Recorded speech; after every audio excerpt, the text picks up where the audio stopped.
faith of any kind always comes by hearing. You didn't believe you were dumb till you heard you were dumb. You didn't believe you couldn't learn till you heard somebody say you couldn't learn.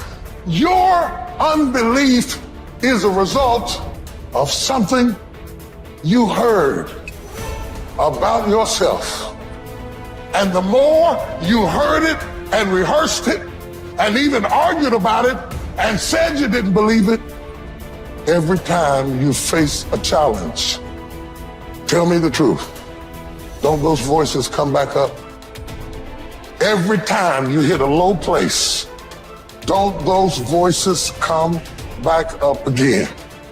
And you will never completely be healed or whole until you change the voice inside of your own head. And nobody can do this but you. You've got to make some conscious effort to begin to work to develop you. Start listening to tapes on a daily basis to begin to recondition your mind, to retrain your thinking. Listen to things that can empower you, that can enable you to create a new reality for yourself and a new life for yourself. You might appear to be strange around most people. Don't expect it to make sense to anybody why you've got to do this, why you have got to go. Why? I don't understand. You don't have to. I'm going for me. This is something I have got to do. How would an abundant person think? Write it down, dude, and fire and wire those thoughts in your brain and install the hardware. Keep doing it with attention and intention. It becomes the new voice in your head. It becomes a software program. And before you reach for your cell phone and start scrolling through your social media, close your eyes and rehearse in your mind how that person would walk, how they would breathe, how they would smile, how they would greet people, how they would be on Zoom calls, how would they be in traffic, how would they be at dinner. And the act of closing your eyes and mentally rehearsing the act, if you're truly present, the brain does not know the difference between the real life experience and what you're imagining. In fact, just a little bit of time, you start to install the neurological hardware to look like you already did it.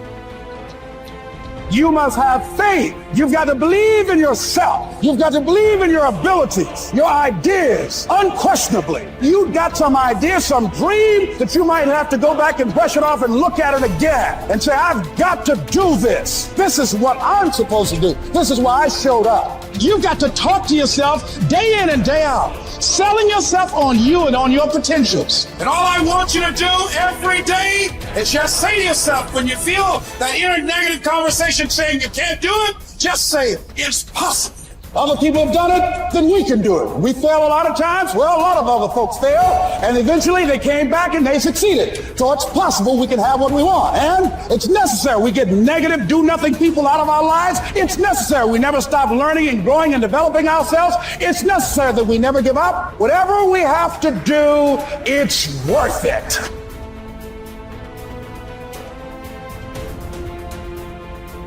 You have power over your mind, not outside events. Realize this and you will find strength.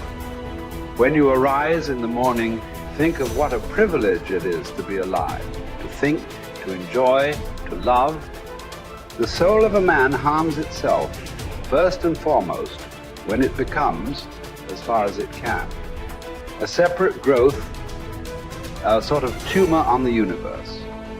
Because to resent anything that happens is to separate oneself in revolt from nature, which holds in collective embrace the particular natures of all other things. Yes, keep on degrading yourself, soul. But soon your chance at dignity will be gone. Everyone gets one life. Yours is almost used up, and instead of treating yourself with respect, you have entrusted your own happiness to the souls of others. Everything of the body is a river. Everything of the soul is dream and vapor.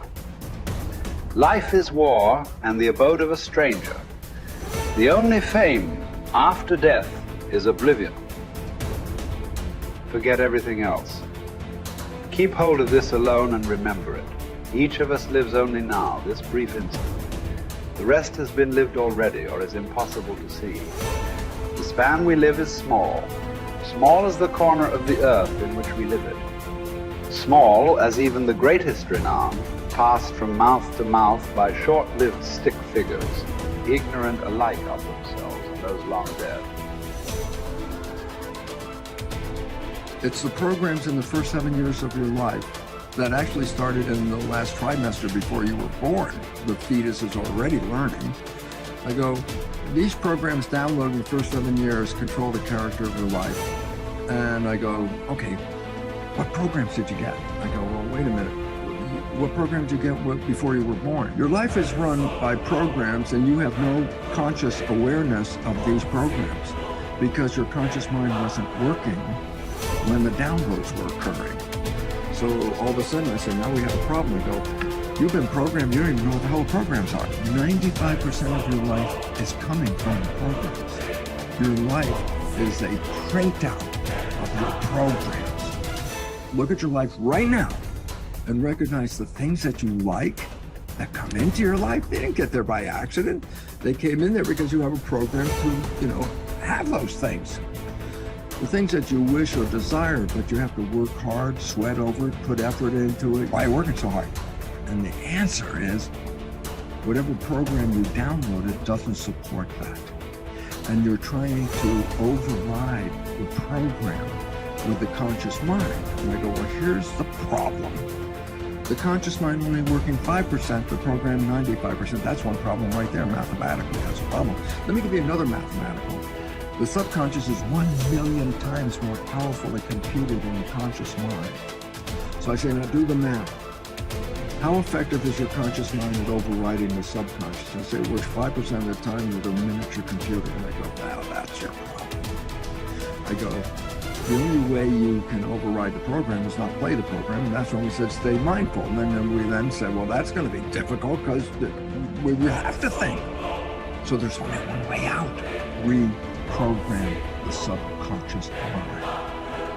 If you would put wishes and desire programs into the subconscious mind, that means that that program will be operating 95% of the day. Meaning, whether your conscious mind is in control saying, these are my wishes and desires, or the conscious mind's thinking, then the subconscious mind comes in and says, these are my wishes and desires, then guess what? Then 100% of your life you're living wishes and desires. And therefore, all of a sudden, then the work has to come back to each of us as individuals. Each of us got programmed. Each of us is manifesting that program. We give up our power in many of the programs.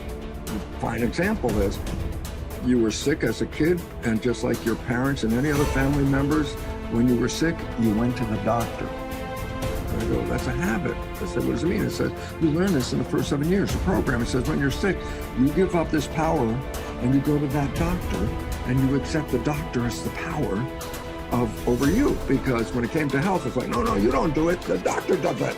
That's the program. I say, so what's the point? You have given up power over the control of your life and have given it to the truths, quote unquote, offered by the doctor. I go, significance. I go, the doctor misreads your diagnosis and then tells you, oh, I'm sorry, you only have 3 months left to live. And I go, significance. 95% of the day, the program says the doctor is the correct one, the truth. What do I know? The doctor knows. What do I know? So 95% of the day, then your belief system is going to do what? Take the words of the doctor and manifest them as truth. I go, what's that mean? Well, you're going to die in about 3 months. I go, from what? I go, hey, that was a misdiagnosis. You're still going to die because your belief system will manifest an illness that will terminate. Cancer, for example, is not due to any genes. There's no gene that causes cancer. The genes are correlated with cancer. Well, what causes cancer? I say disharmony and repressed anger is one of the big ones. I go, so then I say the genes didn't cause it? I say no. So I say, then what caused it? I say my consciousness. I say what? Repressed anger, And I go, so what? I say, well, change consciousness, and guess what? You can go into remission. The cancer will go away as soon as you change the consciousness. And all of a sudden it's like, I thought I was a victim of the genes. I said, that's a program. And that is totally incorrect. Because as quantum physics says, consciousness is creating our life experiences. And as the new biology, which I'm familiar with, called epigenetics, is how consciousness controls the genetics. And all of a sudden I say, oh, well then biology and quantum physics now share the same story. Yeah, you're creating this. And then the idea is that if you look at the creation and you're not happy with it, don't go out and blame the creation, because you never saw that you were participating in a way invisible to you that led to this expression. If you want to change it, you have to change you, and then the environment will change.